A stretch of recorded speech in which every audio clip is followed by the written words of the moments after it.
Guided reading on the Byzantine Empire. The empire that we now know as the Byzantine Empire really began in the year 330 CE AD, when Constantine, the emperor of Rome at that time, decided to move the capital of the Roman Empire from Rome to the city of Byzantium.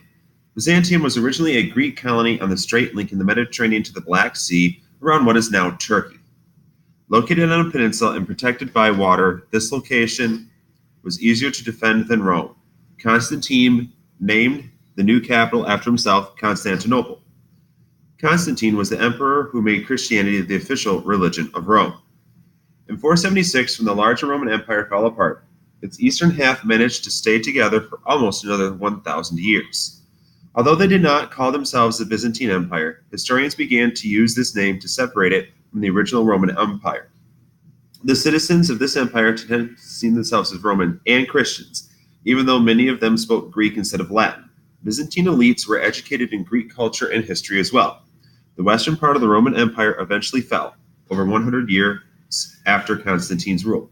Yet the eastern part stayed intact, partly because it was easier to defend from the outside invasion because of its unique geography and surrounding bodies of water. Its border with the rest of Europe was also much smaller than the western part of the empire. Because Constantinople was the new capital, power, wealth, and military might were centered there. It was also located closer to the trade routes, so the eastern part of the old Roman Empire was in a better position to stay strong and continue as an empire long after the western part of the empire collapsed. Stop and jot. So what is the difference between the Roman and Byzantine empires, and in what ways was physical geography important to the Byzantine Empire?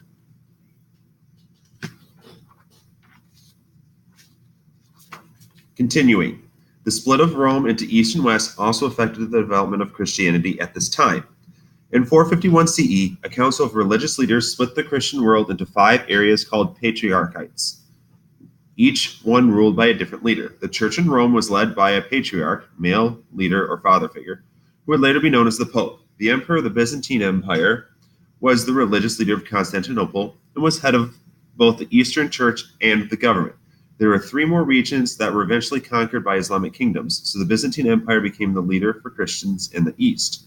This shift broke the world of Christianity into 2 groups that would later come into conflict even though they shared the same basic belief system.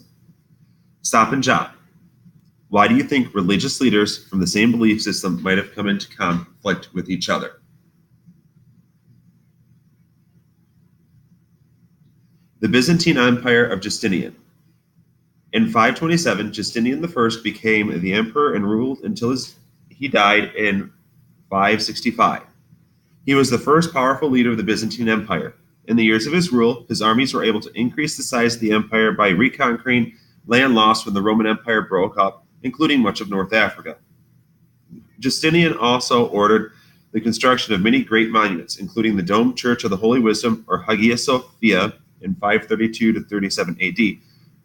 Justinian updated Roman law and had it published, creating a Byzantine legal system that lasted for hundreds of years and helped shape modern ideas about government and law.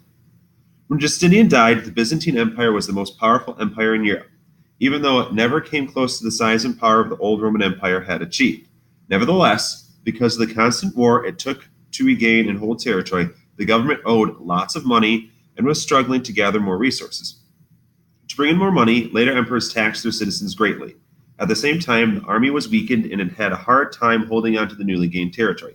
Between 600 and 800 AD, there were many attacks on the empire by the Slavs in the west and the Persians in the east. Along with internal problems like rebellions against the emperor, these attacks made the empire even weaker.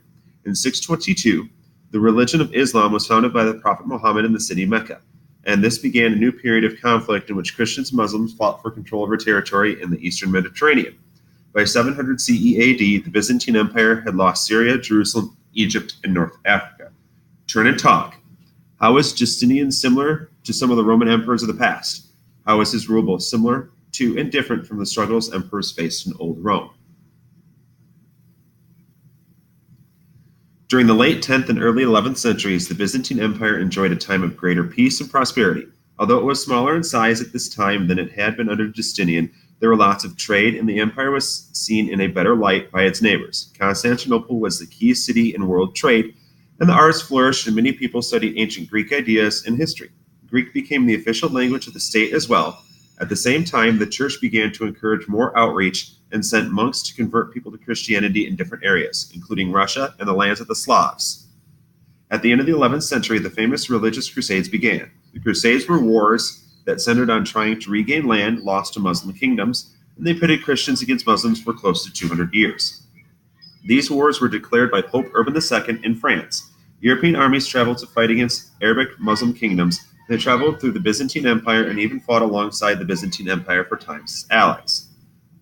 The split between Christians, though, into East and West affected their ability to trust each other and fight together, and problems arose. In 1204, Crusades from the western part of Europe actually invaded and took over Constantinople, even though a Byzantine army eventually took it back. Over the next 200 years, beset with internal political problems and facing outside attackers that never completely went away, the Byzantine Empire lost power and eventually was completely taken over by a new power, the Ottoman Empire.